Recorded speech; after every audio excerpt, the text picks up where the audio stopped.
कल हमने पढ़ा, बात समझेंगे सब लोग। कल हमने पढ़ा कि अगर इलेक्ट्रिक फील्ड लाइंस हो, किसी एरिया से पास हो रही हो, किसी एरिया से पास हो रही हो, तो जो नई क्वांटिटी आ रही थी उसको कहते हैं इलेक्ट्रिक फ्लक्स। कल पढ़ा इलेक्ट्रिक फ्लक्स का फॉर्मूला, कल पढ़ा phi is equal to E D S cos theta. पूरा इलेक्ट्रिक फ्लक्स निकालना है, सरफेस इंटीग्रेशन कर दिया करते थे, ऐसे करके गोला भी लगा दो तो भी कोई फर्क नहीं पड़ रहा बीच में, वैसे इंटीग्रेशन ही है, टोटल इंटीग्रेशन आना है, सिंपल सी बात है। फिर हमने पढ़ा कि यार अगर हम फ्लक्स निकाल रहे हैं और सरफेस कोई क्लोज्ड बन जाए, जो चार्ज को एनक्लोज्ड कर रही हो ऐसी सरफेस हो जाए, या ऐसी सरफेस हो जाए चार्ज को उसने क्या कर रखा है, एनक्लोज्ड कर रखा है, चारों तरफ से बंद कर रखा है, तो हमने पढ़ा कि इसका फ्लक्स एक और मेथड से निकाल सकते हैं, गॉस थ्योरम से। और गॉस थ्योरम कल हुआ करती थी pi is equal to Q upon epsilon naught, ऐसा हमने पढ़ा। तो कल हमने मिलाकर के दो फॉर्मूले पढ़े, फ्लक्स का formula surface integration EDS cos theta, और क्लोज्ड लूप में ध्यान रखना है, ये सब पे लग रहा है बाय डेफिनेशन फॉर्मूला आ रहा है, क्लोज्ड लूप में ओनली, गॉसियन सरफेस में ओनली, फ्लक्स का formula Q upon epsilon not. Clear है? ये जो फ्लक्स बना था, चैप्टर की स्टार्टिंग देखते हैं क्या था। चैप्टर की स्टार्टिंग थी चार्ज होना चाहिए, तो चार्ज फोर्स लगाता है, वो फोर्स पता चल रहा था कूलम्स लॉ से। फिर पता चला कि चार्ज के चारों तरफ के एरिया को इलेक्ट्रिक फील्ड कहते हैं, और वो इलेक्ट्रिक फील्ड हमने निकालनी सीखी, यानी कि हमने कूलम्स लॉ पढ़ा, ये था फोर्स का फॉर्मूला कि पहला चार्ज दूसरा चार्ज दोनों के बीच के डिस्टेंस का स्क्वायर। दूसरा फॉर्मूला पढ़ा इलेक्ट्रिक फील्ड का कि जो भी चार्ज है वो, और जहां पर भी इलेक्ट्रिक फील्ड निकाल ली आर स्क्वायर। और ऐसा करते करते हम गॉस थ्योरम तक पहुंच गए, फ्लक्स तक पहुंच गए। अब हमारे पास एक सवाल आता है पेपर में कि अगर गॉस थ्योरम इतनी इंपॉर्टेंट है फ्लक्स निकालने के लिए, फ्लक्स का मतलब देखो फील्ड निकल गई, फ्लक्स में इलेक्ट्रिक फील्ड भी होती है, एरिया भी होता है, सब कुछ पता चल रहा है, तो अगर हम फ्लक्स निकाल देते हैं गॉस थ्योरम से directly, charge upon epsilon not करके फ्लक्स आ जाता है, तो क्या कुछ ऐसा है कि गॉस थ्योरम का इस्तेमाल करके कूलम्स लॉ वेरीफाई करा जा सके? क्या कूलम्स लॉ बनाया जा सकता है?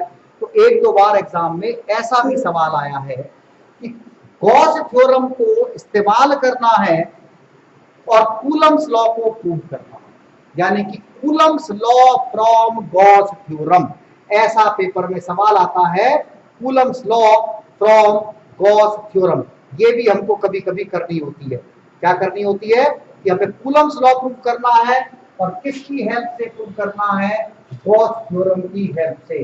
Coulomb's law from Gauss theorem, Gauss theorem की हेल्प से कूलम्स।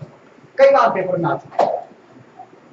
अब जब ऐसा सवाल पेपर में आ जाए ना, जो वीक बच्चे हैं वो, अगर तुम्हारे बोर्ड में स्टेप के मार्क्स मिलते हैं, कूलम्स लॉ लिख दें, गॉस थ्योरम लिख दें, फ्लक्स लिख दें, कोशिश करें, 1-1.5 नंबर मिल जाता है, आधा 1 नंबर मिल जाता है सिर्फ फॉर्मूले लिखने पर। इतनी बढ़िया से कॉपी चेक होती है, मगर फिर भी पूरा ढंग से अगर तुम्हें देखना है कूलम्स लॉ, क्या देखना है तुमको? कूलम्स लॉ किसकी हेल्प से देखने वाले हैं हम? गॉस थ्योरम की हेल्प से। तो कैसे करेंगे हम कूलम्स लॉ को गॉस थ्योरम की हेल्प से? जरा हम इसको देख लेते हैं। तो हमें क्या चाहिए भाई? गॉस थ्योरम क्या कह रही है? एक चार्ज होना चाहिए, बहुत ध्यान से समझो, फिर से गॉस थ्योरम पढ़ा देता हूं। एक चार्ज होना चाहिए, ये चार्ज है। अगर मैं कहूं कि इससे r डिस्टेंस पर मैंने एक स्फेरिकल सरफेस मान ली, तो कल मैंने बताया था अगर मैं एक चार्ज को किसी सरफेस के अंदर एनक्लोज्ड कर दूं तो ऐसी सरफेस को कहते थे गॉसियन सरफेस।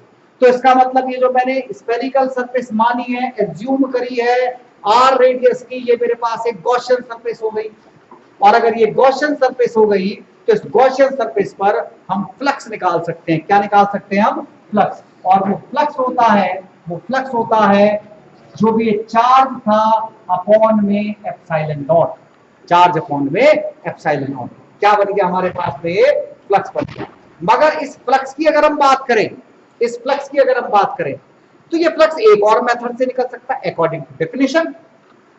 और अकॉर्डिंग टू डेफिनेशन अगर हम फ्लक्स देखें तो वो था integration E D S cos theta according to our definition E D S cos theta. हमने कल क्या करा था, इलेक्ट्रिक फील्ड की डेफिनेशन से फॉर्मूला लिख दिया था इलेक्ट्रिक फील्ड का, बट अब हमें इलेक्ट्रिक फील्ड का फॉर्मूला नहीं लिखना। क्यों? क्योंकि वो जो इलेक्ट्रिक फील्ड का फॉर्मूला आया हुआ है वो तो कूलम्स लॉ से आया है, फोर्स अपॉन चार्ज करके। तो हमें इलेक्ट्रिक फील्ड में यहां पर ये वाला फॉर्मूला अप्लाई नहीं करना। तो हमने क्या करा, अगर ये सरफेस है तो इस सरफेस पर फ्लक्स निकाला by the help of Gauss theorem, flux निकाला by the help of definition. But दोनों फ्लक्स तो आपस में बराबर हो। अगर इस फ्लक्स को सॉल्व करा जाए, पाई को सॉल्व करा जाए तो ई डी एस, अच्छा कितना लेंगे एंगल, cos 0। क्यों? कल मैंने तुमको समझाया था, कल तुम ध्यान से पढ़ रहे थे। यहां पर अगर हम ये सरफेस ले लें, तो ये सरफेस इधर की साइड है, और इलेक्ट्रिक फील्ड भी अगर हम देखें तो इलेक्ट्रिक फील्ड भी हमारे पास इस साइड है, सरफेस भी इस साइड है, दोनों के बीच एंगल कितना हो गया, 0 डिग्री का। तो हमारे पास जो फ्लक्स निकल करके आ रहा है वो आ रहा है ई डी एस इंटीग्रेशन।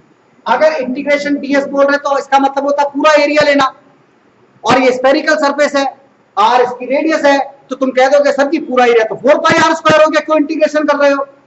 इंटीग्रेशन मुझे, सरफेस इंटीग्रेशन मुझे एरिया ही तो देगा। तो इंटीग्रेशन तो बाई पार्ट करके मुझे तब करना चाहिए जब मैं कहीं अटक जाऊं। यहां पर तो सीधे सीधे, कोई ऐसा तो नहीं बार बार चेंज हो रहा हूं। एक ही स्फेरिकल सरफेस है, एक ही उसकी फिक्स रेडियस है, तो उसका तो फिक्स एरिया आएगा। कितना एरिया होगा, 4 पाई आर स्क्वायर। तो इसका मतलब फ्लक्स मेरे पास कितना बना, इंटीग्रेशन हटा सकते हैं, E into 4 pi are square. अब दो फ्लक्स हो गए, एक फ्लक्स गॉस थ्योरम से चार्ज अपॉन एप्सिलॉन नॉट, एक फ्लक्स डेफिनेशन से, ये आ गया डेफिनेशन से flux E into 4 pi are square. भैया फ्लक्स चाहे जैसे करके निकालो, चाहे डेफिनेशन से निकालो, चाहे गॉस थ्योरम से निकालो, या कोई और भी फॉर्मूले हो, अगर एक सिंगल चार्ज है, एक फिक्स चार्ज है, उसके चारों तरफ एक फिक्स सरफेस है, तो उसमें तो फ्लक्स बराबर ही रहेगा। तो किसी भी मेथड से निकाले, 100 बच्चे निकाल रहे, 150 बच्चे निकाल रहे, 200 बच्चे निकाल रहे, क्या फर्क पड़ रहा है, फ्लक्स क्या रहेगा, बिल्कुल बराबर। फ्लक्स क्या रहेगा, बिल्कुल। तो इसका मतलब गॉस ने जो फ्लक्स निकाल के दिया होगा और फॉर्मूले ने जो फ्लक्स निकाल के दिया होगा, ये तो इक्वल होना चाहिए, क्यों? क्योंकि हमारे पास सेम चार्ज है। क्यों? हमारे पास सेम गॉसियन सरफेस है, बदल तो नहीं रही। इसका मतलब क्या हुआ, ये फ्लक्स जो है और जो गॉस थ्योरम से फ्लक्स निकला था, ये आपस में क्या आना चाहिए, बराबर आना चाहिए। तो यहां से इलेक्ट्रिक फील्ड निकाल ली। क्या निकाल ली? इलेक्ट्रिक फील्ड कितनी बन रही है, 4 pi are square, epsilon naught 4 pi are square नीचे चला गया। अगर इसको ढंग से लिखें तो 1 अपॉन 4 पाई, घेरा 4, घेरा पाई, घेरा एप्सिलॉन नॉट, और कितना बन गया, Q अपॉन आर स्क्वायर। अरे तो वही इलेक्ट्रिक फील्ड आ गई भैया जो कूलम्स लॉ से आती थी। मैंने बिल्कुल कूलम्स लॉ यूज नहीं करा, मैंने बिल्कुल इलेक्ट्रिक फील्ड इस्तेमाल नहीं करी, बट फिर भी मैंने एक गॉस थ्योरम का इस्तेमाल करा, एक मैंने डेफिनेशन का इस्तेमाल करा, और दोनों को आपस में क्या कर दिया, बराबर कर दिया। गॉस थ्योरम अप्लाई करी, डेफिनेशन अप्लाई करी फ्लक्स की, और दोनों को आपस में बराबर करा, तो इलेक्ट्रिक फील्ड इतनी निकल गई। अगर मुझे कूलम लॉ निकालना है तो फोर्स चाहिए। सपोज करो यहां पर एक टेस्ट चार्ज रख देते हैं Q नॉट। अब इनके बीच में क्या लग रहा होगा, फोर्स लग रहा होगा। मैंने इस सरफेस पर इलेक्ट्रिक फील्ड निकाल ली, इस जगह पर मैंने इलेक्ट्रिक फील्ड निकाल ली। अगर मैं यहां टेस्ट चार्ज रख दूं तो फोर्स लग रहा होगा। तो भैया कितना फोर्स लगना चाहिए, या फोर्स का फॉर्मूला या इलेक्ट्रिक फील्ड का फॉर्मूला होता था फोर्स अपॉन में टेस्ट चार्ज। अरे फोर्स पर unit test charge is called electric field, force पर unit test charge is called electric field. मैं कह रहा हूं भैया मेरी तो इलेक्ट्रिक फील्ड इतनी निकली है, फॉर्मूला कह रहा है इलेक्ट्रिक फील्ड का ये भी फॉर्मूला है। तो force upon test charge electric field के बराबर होता है और इलेक्ट्रिक फील्ड हमारी कितनी आ रही थी, ये आ रही थी, क्या आ रही थी, 1/4 pi epsilon not charge upon में आर स्क्वायर। क्रॉस मल्टीप्लाई कर दी तो फोर्स बना के नहीं बना, फोर्स बना के नहीं बना, क्यू नॉट अपॉन में आर स्क्वायर। अरे देखो जिस दिन चैप्टर शुरू करा था भैया ये फॉर्मूला पढ़ाया था, और कल मैंने गॉस थ्योरम पढ़ाई, गॉस थ्योरम अप्लाई करके आज हम दोबारा से कहां पहुंच गए, जहां चैप्टर शुरू करा था। इसका मतलब गॉस थ्योरम अप्लाई करो, और गॉस थ्योरम अप्लाई करके तुम क्या निकाल सकते हो, इलेक्ट्रिक फोर्स।